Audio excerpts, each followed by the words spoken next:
എല്ലാവർക്കും ഷാനിംസ് അക്കാദമിയുടെ പുതിയൊരു വീഡിയോയിലേക്ക് സ്വാഗതം. സോ നമ്മൾ ഇന്ന് തൊട്ട് പുതിയൊരു സീരീസ് സ്റ്റാർട്ട് ചെയ്യാനായിട്ട് പോവാണ്. സീക്വൽ. നമ്മൾ നോർമലി എല്ലാവരും പറയുക SQL എന്നാണ്. ഓക്കെ, അപ്പോൾ ഞാൻ ഓൾറെഡി മാനുവൽ ടെസ്റ്റിംഗിന്റെ സീരീസ് കംപ്ലീറ്റ് ചെയ്തിട്ടുണ്ടായിരുന്നു. ഇനി അതിൽ ഇന്റർവ്യൂ ക്വസ്റ്റ്യൻസിന്റെ കൂടി ബാക്കി ഉണ്ടായിരിക്കുള്ളൂ. അപ്പോൾ നമ്മൾ എന്താ പ്ലാൻ ചെയ്തതെന്ന് വെച്ചാൽ ഇന്റർവ്യൂ ക്വസ്റ്റ്യൻസ് ഒന്നെങ്കിൽ സോഫ്റ്റ്വെയർ ടെസ്റ്റിങ്ങിന്റെ കംപ്ലീറ്റ് ക്ലാസ് കഴിഞ്ഞിട്ട് ഏറ്റവും ലാസ്റ്റ് ആയിരിക്കും പബ്ലിഷ് ചെയ്യുന്നുണ്ടായിരിക്കാം. അതല്ലെങ്കിൽ ഞാനിപ്പോൾ ചെയ്യണതിനൊപ്പം തന്നെ പാരലൽ ആയിട്ട് ആ ഇന്റർവ്യൂ ക്വസ്റ്റ്യൻസ് ഞാൻ കവർ ചെയ്തിട്ടു. ഓക്കെ, അപ്പോൾ നമ്മളിപ്പോൾ ഇന്ന് തൊട്ട് നമ്മൾ നോക്കാനായി പോകുന്ന പുതിയൊരു സീരീസ് ആണ് സീക്വൽ. ഓക്കെ, അപ്പോൾ ചാനൽ സബ്സ്ക്രൈബ് ചെയ്യാത്തത് സബ്സ്ക്രൈബ് ചെയ്യുക, സപ്പോർട്ട് ചെയ്യാനായിട്ട് നോക്കാം. അപ്പോൾ അതിന് മുൻപ് നമ്മൾ ക്ലാസ്സിൻ്റെ ഇതിലോട്ട് കയറുന്നതിന് മുൻപ് ഫേസ്ബുക്ക് എല്ലാവരും യൂസ് ചെയ്തിട്ടുണ്ട് അല്ലേ? ഫേസ്ബുക്കിൽ നമ്മൾ രജിസ്റ്റർ ചെയ്ത് കഴിഞ്ഞാൽ രജിസ്റ്റർ ചെയ്തവർക്ക് മാത്രം ലോഗിൻ ചെയ്ത് കയറാം. അതും കറക്റ്റ് യൂസർ നെയിമും പാസ്വേഡ് ഉണ്ടെങ്കിൽ അല്ലേ? ആ വർക്കിംഗ് എങ്ങനെയാണ് നടക്കുന്നത് അവിടെ? നമ്മൾ ഇവിടെ ഡാറ്റാസ് ആഡ് ചെയ്ത് കൊടുത്ത് സൈനപ്പ് ഞെക്കുമ്പോൾ ഈ വാല്യൂസ് ഒക്കെ പോയിട്ട് ഒരു ഡാറ്റാ ബേസിനുള്ളിലത്തെ ഒരു ടേബിളിൽ പോയിട്ട് സ്റ്റോർ ആവുന്നുണ്ട്. ഓക്കെ, ഫേസ്ബുക്കിന്റെ ഒരു ഡാറ്റാ ബേസിനുള്ളിലത്തെ ഒരു ടേബിളിൽ പോയിട്ട് സ്റ്റോർ ആവുന്നുണ്ട്. ദെൻ നമ്മൾ ലോഗിൻ ചെയ്യുമ്പോൾ ആ ഡാറ്റാബേസിനുള്ളിലത്തെ ടേബിൾസിൽ നിന്ന് വാല്യൂസ് എടുത്ത് വരും. എന്നിട്ട് ചെക്ക് ചെയ്യും ഈ വാല്യൂ നമ്മൾ ഇവിടെ എൻ്റർ ചെയ്ത വാല്യൂ സെയിം ആണോ എന്നുള്ളത് ചെക്ക് ചെയ്യും. സെയിം ആണെങ്കിൽ ലോഗിൻ ചെയ്ത് കയറും, അല്ലെങ്കിൽ incorrect user name or password എന്ന് പറയും അല്ലേ? ആ ഒരു കൺസെപ്റ്റ് ആണ് ഡാറ്റാബേസ് എന്ന് പറയുന്നത്. ഡാറ്റാബേസ് എന്ന് പറയുകയാണെങ്കിൽ it is an organized collection of ഡാറ്റാസിന്റെ ഒക്കെ കൂടി ഒരു കളക്ഷനെ നമുക്ക് ഡാറ്റാബേസ് എന്ന് പറയാം. എന്തിന്? സ്റ്റോർ ചെയ്യാനും ആക്സസ് ചെയ്യാനൊക്കെ വേണ്ടിയിട്ട് നമ്മൾ യൂസ് ചെയ്യും. ഡാറ്റാസിനെ സ്റ്റോർ ചെയ്യാൻ പറ്റും, ഡാറ്റാസിനെ ഫെച്ച് ചെയ്തെടുക്കാൻ പറ്റും ഡാറ്റാബേസിന്. ഓക്കെ, ഈ ഡാറ്റാബേസ് എന്ന് പറയുമ്പോൾ നമ്പർ ഓഫ് ടേബിൾസിന്റെ കളക്ഷൻ ആണ് എന്ത് ഒരു ഡാറ്റാബേസ് എന്ന് പറയുന്നത്. അതേപോലെ നമ്പർ ഓഫ് ഡാറ്റാബേസിന്റെ കളക്ഷൻ ആണ് സെർവർ. നമ്മൾ പലപ്പോഴും കേട്ടിട്ടുണ്ടാവും ട്വിറ്ററിന്റെ സെർവർ ഡൗൺ ആയി, അല്ലെങ്കിൽ ഫേസ്ബുക്കിന്റെ സെർവർ ഡൗൺ ആയി എന്നൊക്കെ കേട്ടിട്ടുണ്ടായിരിക്കും. ആ ഒരു സെർവർ എന്ന് പറയുമ്പോൾ അതിനുള്ളിൽ ഒരുപാട് ഡാറ്റാ ബേസുകൾ ഉണ്ട്. ഓക്കെ, അതിൽ ഒരു ഡാറ്റാബേസിന്റെ ഉള്ളിൽ തന്നെ ഒരുപാട് ടേബിൾസ് ഉണ്ട്. ഇപ്പൊ ടേബിൾസിന് ഒരു എക്സാമ്പിൾ നമുക്ക് വേണമെങ്കിൽ ഒരു എക്സൽ എടുക്കണം. ഇങ്ങനെ ഒരു ഫോർമാറ്റിലായിരിക്കും സ്റ്റോർ ആവുന്നുണ്ടായിരിക്കാം. ഇങ്ങനെ name, email, password, confirm password ഉണ്ടായിരിക്കും അല്ലേ? അപ്പൊ ഓരോരുത്തരുടെയും ഡാറ്റ ഇങ്ങനെ ഒരു റോ ആയിട്ട് സ്റ്റോർ ആയിട്ടുണ്ടാവും. ടേബിളിൽ ഓരോരോ റോ ആയിട്ട് സ്റ്റോർ ആയിട്ടുണ്ടാവും. അങ്ങനെ നമ്പർ ഓഫ് റോസിന്റെ കളക്ഷനാണ്, നമ്പർ ഓഫ് റോസ് ആൻഡ് കോളംസിന്റെ കളക്ഷനാണ് ഒരു ടേബിൾ എന്ന് പറയുന്നത്. ഓക്കെ, ക്ലിയർ ആയോ? ഈ ടേബിൾ കൺസെപ്റ്റും ഡാറ്റാബേസ് കൺസെപ്റ്റും ഒക്കെ ക്ലിയർ ആയെന്ന് വിചാരിക്കുന്നു. ഇപ്പൊ ഞാൻ പുതിയ ഒരാളുടെ FB രജിസ്റ്റർ ചെയ്യുകയാണെങ്കിൽ ഇവിടെ അടുത്ത ഫീൽഡ് ആയിടാവും demo@gmail.com, password demo, user name demo, confirm password demo. Okay, അങ്ങനെ ഓരോരോ റോ ആയിട്ട് ആഡ് ആയിക്കൊണ്ടിരിക്കും. പിന്നെ നമ്മൾ ഈ ഇമെയിൽ ID പാസ്വേഡും വെച്ചിട്ടായിരിക്കും ലോഗിൻ ചെയ്യുന്നുണ്ടായിരിക്കും. ഇത് ക്ലിയർ ആയെന്ന് വിചാരിക്കുന്നു. അപ്പോൾ നമ്പർ ഓഫ് ടേബിൾസിന്റെ ഒരു കളക്ഷൻ ആണ് ഡാറ്റാബേസ്, ആൻഡ് നമ്പർ ഓഫ് ഡാറ്റാബേസിന്റെ ഒരു കളക്ഷൻ ആയിരിക്കും സെർവർ. ഇത് ക്ലിയർ ആയോ? ഓക്കെ, അപ്പോൾ ഈ SQL എന്ന് പറയുന്നത് ഡാറ്റാബേസ് അല്ല, ഒരു ക്വറി ലാംഗ്വേജ് ആണ്. SQL stands for structured spelling ആയിപ്പോയി, സ്ട്രക്ചേർഡ് ക്വറി ലാംഗ്വേജ്. എന്തിന്? ഈ ഡാറ്റാബേസിലോട്ട് വാല്യൂസിനെ ഇൻസേർട്ട് ചെയ്യാനും സ്റ്റോർ ചെയ്യാനും, ഡാറ്റാബേസിനുള്ളിലത്തെ ടേബിൾസിലോട്ട് ഡാറ്റാസിനെ ഇൻസേർട്ട് ചെയ്യാനും അതിൽ നിന്ന് ഫെച്ച് ചെയ്തെടുക്കാനും, അല്ലെങ്കിൽ ഡിലീറ്റ് ചെയ്യാനും, എഡിറ്റ് ചെയ്യാനും, അപ്ഡേറ്റ് ചെയ്യാനൊക്കെ വേണ്ടി യൂസ് ചെയ്യുന്ന ഒരു ക്വറി ലാംഗ്വേജ് ആണ് എന്ത്? SQL. ക്ലിയർ ആയെന്ന് വിചാരിക്കുന്നു. അപ്പൊ നമ്മൾ ഈ സീരീസിൽ മുഴുവനായിട്ട് പഠിക്കാൻ പോകുന്നത് ഈ SQL ലാംഗ്വേജിനെ കുറിച്ചായിരിക്കും. സോ അതിനായിട്ട് ഇന്ന് നമ്മൾ നോക്കാനായിട്ട് പോകുന്നത് നമ്മുടെ ഇൻസ്റ്റാളേഷൻ ആയിരിക്കും. എന്തൊക്കെ സോഫ്റ്റ്വെയർസ് നമുക്ക് വേണം എന്നുള്ളതൊക്കെ ആയിരിക്കും നമ്മൾ ഇന്ന് നോക്കാനായിട്ട് പോകുന്നത്. അപ്പോൾ ഞാൻ സോഫ്റ്റ്വെയറിൻ്റെ ഓൾറെഡി ഞാൻ ഡൗൺലോഡ് ചെയ്ത് സെറ്റപ്പ് ചെയ്ത് വെച്ചിട്ടുണ്ട്. അപ്പോൾ ഞാനിത് അൺഇൻസ്റ്റാൾ ചെയ്യാനായിട്ട് പോകുന്നില്ല, കാരണം പകരം നിങ്ങൾക്ക് ഞാൻ എൻ്റെ ലിങ്ക് ഷെയർ ചെയ്യാം. ഓക്കെ, അപ്പോൾ ഇതാണ് SQL സെർവർ മാനേജ്മെൻറ്റ് സ്റ്റുഡിയോ, മൈക്രോസോഫ്റ്റിൻ്റെ SSMS. ഈ ലിങ്ക് ഞാൻ താഴെ ഡിസ്ക്രിപ്ഷനിൽ കൊടുക്കുന്നുണ്ടായിരിക്കും. അപ്പൊ ഇത് എന്താക്കുക, ഡൗൺലോഡ് ചെയ്യുക നിങ്ങൾ. ഡൗൺലോഡ് SQL സെർവർ കൊടുത്താൽ മതി, ഡൗൺലോഡ് ചെയ്യാം. അതേപോലെ തന്നെ മൈക്രോസോഫ്റ്റിന്റെ sorry SQL server express 2019 express ഉണ്ട്. അതും നിങ്ങൾക്ക് ഇവിടെ ഡൗൺലോഡ് ചെയ്യാനായിട്ട് കിട്ടും. അപ്പോൾ അതും കൂടി നിങ്ങൾ എന്താക്കുക, ഡൗൺലോഡ് ചെയ്യാം. ഇതിന്റെ രണ്ടിന്റെ ലിങ്ക് ഞാൻ താഴെ ഡിസ്ക്രിപ്ഷനിൽ കൊടുക്കുന്നുണ്ട്. അപ്പോൾ ആദ്യം എന്താ ചെയ്യേണ്ടതെന്ന് വെച്ചാൽ ഈ SSMS ഇതാണ് ആദ്യം ഡൗൺലോഡ് ചെയ്ത് ഇൻസ്റ്റാൾ ചെയ്യേണ്ടത്. ഫസ്റ്റ് ഇൻസ്റ്റാൾ ചെയ്യേണ്ടത് SSMS. ദെൻ അടുത്തതായിട്ട് ഇൻസ്റ്റാൾ ചെയ്യേണ്ടത് എന്താണ്, SQL സെർവർ. നോർമൽ ഇൻസ്റ്റാളേഷൻ ആണ്. ഈ SSMS ഇൻസ്റ്റാൾ ചെയ്തിട്ട് അത് ക്ലോസ് ചെയ്യാം. അത് കഴിഞ്ഞിട്ട് എന്താക്കുക, ഈ SQL സെർവർ 2019 എക്സ്പ്രസ് ഇൻസ്റ്റാൾ ചെയ്യാം. ഓക്കെ, അപ്പൊ ഞാൻ അതിൻ്റെ ഒരു ഇന്റർഫേസ് കാണിച്ചു തരാം. ഇൻസ്റ്റാൾ ചെയ്ത് കഴിഞ്ഞാൽ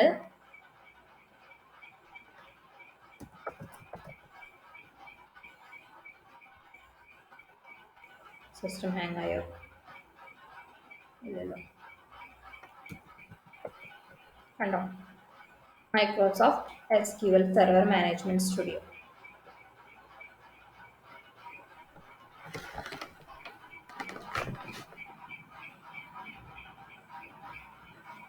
അത് ഓപ്പൺ ആവുന്നുണ്ട്.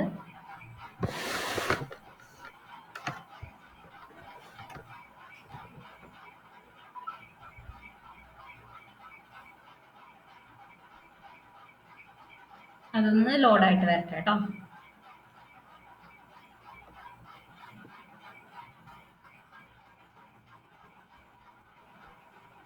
ഇതിലാണ് നമ്മുടെ SQLും കാര്യങ്ങളൊക്കെ നമ്മൾ പെർഫോം ചെയ്യാനായിട്ട് പോകുന്നത്.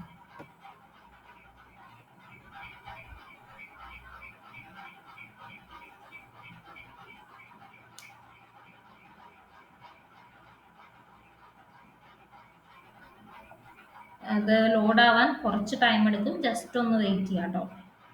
ഞാൻ പിന്നെ എഡിറ്റ് ചെയ്ത് കട്ട് ചെയ്തിരിക്കാനായിട്ട് നോക്കില്ല. ഞാൻ എടുക്കുന്ന വീഡിയോ എഡിറ്റ് ചെയ്യാതെ അപ്പം തന്നെ റെക്കോർഡ് ചെയ്യും. കാരണം എന്നാലേ നമുക്കൊരു ലൈവ് ഇൻട്രാക്ഷൻ ഫീൽ ചെയ്യുള്ളൂ.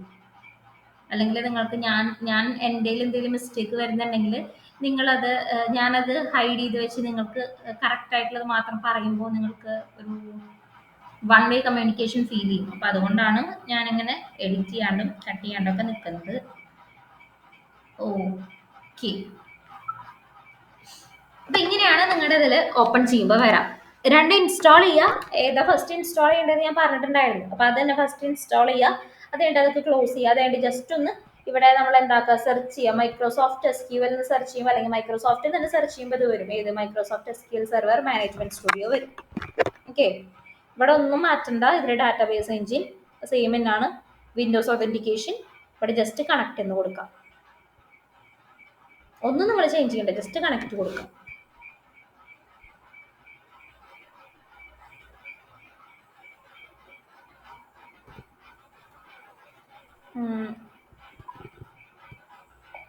Just wait.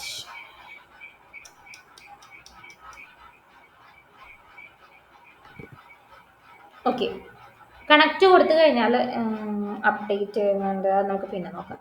കണക്ട് കൊടുത്തു കഴിഞ്ഞാൽ ഇവിടെ ന്യൂ കൊറി എന്ന് കണ്ടോ, അതൊന്ന് ക്ലിക്ക് ചെയ്യാം. കണക്ട് കൊടുത്തേണ്ട ഇത് വർക്കായോ ഇല്ലയെന്ന് അറിയാൻ വേണ്ടിയിട്ടാട്ടോ. ഇതെൻ്റെ നോട്ട് റെസ്പോണ്ടിങ്, അത് സിസ്റ്റം സ്ലോ ആയതുകൊണ്ടാണ്, അധികം സ്പേസ് ഇല്ലാത്തതുകൊണ്ടാണ്. ഡോൺ വറി, അത് ശരിയായിക്കോളും. ആ, ഇത് നമ്മൾ ഇൻസ്റ്റാൾ ചെയ്തത് കറക്റ്റ് ആയോ എന്ന് അറിയാൻ വേണ്ടിയിട്ടാണ് നമ്മളിപ്പോൾ അത് ചെയ്ത് നോക്കുന്നത്. ജസ്റ്റ് ഞാൻ പറയണത് ഒന്ന് ടൈപ്പ് ചെയ്ത് നോക്കാം കേട്ടോ. ഓക്കെ, അപ്പം നമ്മൾ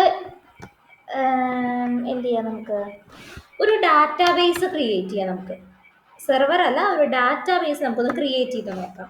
ഓക്കെ, വർക്ക് ചെയ്യണോ എന്ന് നോക്കുന്നത് മാത്രമല്ല, എങ്ങനെയാണ് ക്രിയേറ്റ് ചെയ്യേണ്ടതെന്നുള്ളതിൽ കാണിക്കുന്നത്, ശ്രദ്ധിച്ച് കാണാം. ക്രിയേറ്റ് ഡാറ്റാബേസ് സ്പേസ്, ഡാറ്റാബേസിന് എന്താണോ പേര് വേണ്ടത് ആ പേര് കൊടുക്കാം. ഞാനിപ്പോൾ ഷാനിംസ് അക്കാഡമി എന്ന് കൊടുത്തു. ദെൻ ഒരു സെമിക്കോളൻ ഇട്ടു. ഇതാണ് ഡാറ്റാബേസ് ക്രിയേറ്റ് ചെയ്യാനുള്ളൊരു ക്വറി എന്ന് പറയുന്നത്. ഓക്കെ, അപ്പോൾ ഇത് നമ്മൾ സെലക്ട് ചെയ്യുക. സെലക്ട് ചെയ്തിട്ട് ഇവിടെ എക്സിക്യൂട്ട് കണ്ടോ, അതൊന്ന് ക്ലിക്ക് ചെയ്യുക. അപ്പോൾ ഇവിടെ എക്സിക്യൂട്ടിംഗ് ക്വറി എന്ന് പറയുന്നുണ്ട് അതെ കമാൻഡ് കംപ്ലീറ്റഡ് സക്സസ്ഫുള്ളി.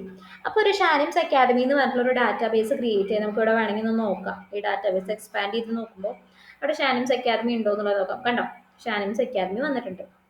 അതിനുള്ളിൽ എന്താ ഉള്ളത്? അതിനുള്ളിൽ കുറേ ഉണ്ട്. അതിൽ ടേബിൾസിൽ എന്തെങ്കിലും ഉണ്ടോ? ടേബിൾസിൽ ഇത് വന്നിട്ടില്ല. ഓക്കെ, കാണിച്ചു തരാം. അപ്പം നമ്മൾ ഷാനിംസ് അക്കാദമി ക്രിയേറ്റ് ചെയ്തു. ഇനി അത് യൂസ് ചെയ്യണം എന്ന് വെച്ചാൽ ആ ഷാനിംസ് അക്കാദമി എന്ന് പറഞ്ഞ ഡാറ്റാബേസിൻ്റെ ഉള്ളിൽ കയറിയിരുന്നല്ലേ നമുക്ക് കുറി എഴുതേണ്ടത്. ഞാൻ പറഞ്ഞു ആ ഡാറ്റാബേസിൻ്റെ ഉള്ളിലായിരിക്കും ടേബിൾസ് ഉണ്ടായിരിക്കുക അല്ലേ. അപ്പോൾ ആ ഡാറ്റാബേസിൻ്റെ ഉള്ളിലോട്ട് നമുക്ക് പോകണം. അപ്പോൾ അതിനായിട്ട് യൂസ് എന്ന് പറഞ്ഞിട്ട് ആ ഡാറ്റാബേസിൻ്റെ പേര് കൊടുക്കുക. ഷാനിംസ് അക്കാഡമി കോളം കൊടുക്കുക. അപ്പോൾ ഏത് ലൈനാണോ എക്സിക്യൂട്ട് ചെയ്യേണ്ടത് ആ ലൈൻ മാത്രം സെലക്ട് ചെയ്തിട്ട് എന്താക്കുക, എക്സിക്യൂട്ട് കൊടുക്കുക. അപ്പോൾ അവിടെ കമാൻഡ്സ് കംപ്ലീറ്റഡ് സക്സസ്ഫുള്ളി എന്ന് വരും. ഇപ്പോൾ നമ്മൾ ഡാറ്റാബേസിലോട്ട് കയറി. ഇനി നമുക്കൊരു ടേബിൾ ക്രിയേറ്റ് ചെയ്യണം. അത് മാത്രമാണ് നമ്മൾ ഇന്ന് പഠിക്കാനായിട്ട് പോകുന്നത്. ഇപ്പോൾ ഡാറ്റാബേസ് ക്രിയേറ്റ് ചെയ്തു, എങ്ങനെയാണ് ഡാറ്റാബേസിൻ്റെ ഉള്ളിലോട്ട് കയറാമെന്നുള്ളത് പഠിച്ചു. ഇനി എങ്ങനെ ഒരു ടേബിൾ ക്രിയേറ്റ് ചെയ്യാന്നുള്ളത് പഠിക്കാം. ഓക്കെ, അതിനായിട്ട് ക്രിയേറ്റ് സ്പേസ് ടേബിൾ സ്പേസ് ഇനി ടേബിളിൻ്റെ പേര് കൊടുക്കാം. ഓക്കെ, പേര് രജിസ്ട്രേഷൻ. എങ്ങനെയപ്പോൾ രജിസ്റ്റർ എന്ന് കൊടുത്തു. Okay, create table register. ഇനി നമ്മളിവിടെ എക്സെല് ചെയ്തപ്പോൾ ടേബിളിന് ഓരോരോ ഫീൽഡുകൾ ഉണ്ടായിരുന്നു അല്ലേ, നെയിം, ഇമെയിൽ, പാസ്വേഡ് ഇല്ലേ. അപ്പം അതേപോലെ എന്താക്കുക, ഒരു ബ്രാക്കറ്റ് സ്റ്റാർട്ട് ചെയ്യുക. അതിൽ first okay student name underscore name കൊടുത്തു. ഞാൻ സ്റ്റുഡൻറ്റ് നെയിം എന്ന് പറഞ്ഞിട്ട് അതിനൊരു ഡാറ്റ ടൈപ്പ് കൊടുക്കുക.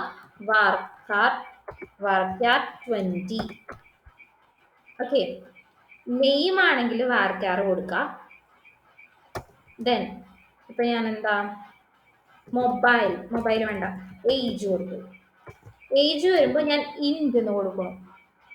ഓക്കെ, ദെൻ എന്താ അടുത്തത് ഒരു ഇത് പറയുകയാണെങ്കിൽ എന്താ ഫോൺ വേണ്ട. ഫോൺ എന്ന് വരുമ്പോൾ ഞാൻ ബിഗ് ഇൻറ്റ് കൊടുക്കണം, ബിഗ് ഇൻറ്റ് കൊടുക്കണം. ഓക്കെ, ഇത്ര ഫീൽഡ് മതി. ദെൻ ഞാൻ സെമിക്കോളൻ ഓഫ് ചെയ്യും, സെമിക്കോളൻ എടുക്കും. ഇത് ഈ ഡാറ്റ ടൈപ്പും ഇതൊക്കെ എന്താണെന്നുള്ളത് ഞാൻ നെക്സ്റ്റ് വീഡിയോയിൽ പറഞ്ഞുതരാം. ജസ്റ്റ് നിങ്ങളുടേത് വർക്ക് ആയോ ഇല്ലയെന്ന് അറിയാൻ വേണ്ടിയിട്ടുള്ളൊരു മെത്തേഡാണ് ഞാൻ കാണിച്ചു തരുന്നത് കേട്ടോ. അപ്പോൾ ഇത് ഈ ഒരു കമാൻഡ് എക്സിക്യൂട്ട് ചെയ്യാൻ അത് സെലക്ട് ചെയ്തിട്ട് നമ്മൾ എക്സിക്യൂട്ട് കൊടുക്കണം. അപ്പോൾ ഇവിടെ കമാൻഡ്സ് കംപ്ലീറ്റഡ് സക്സസ്ഫുള്ളി. ഇനി ആ ടേബിൾ കാണണമെങ്കിൽ SP-help രജിസ്റ്റർ എന്ന് കൊടുക്കാം, സെമിക്കോളൻ. അതൊന്ന് നമുക്ക് എക്സിക്യൂട്ട് ചെയ്ത് കഴിഞ്ഞാൽ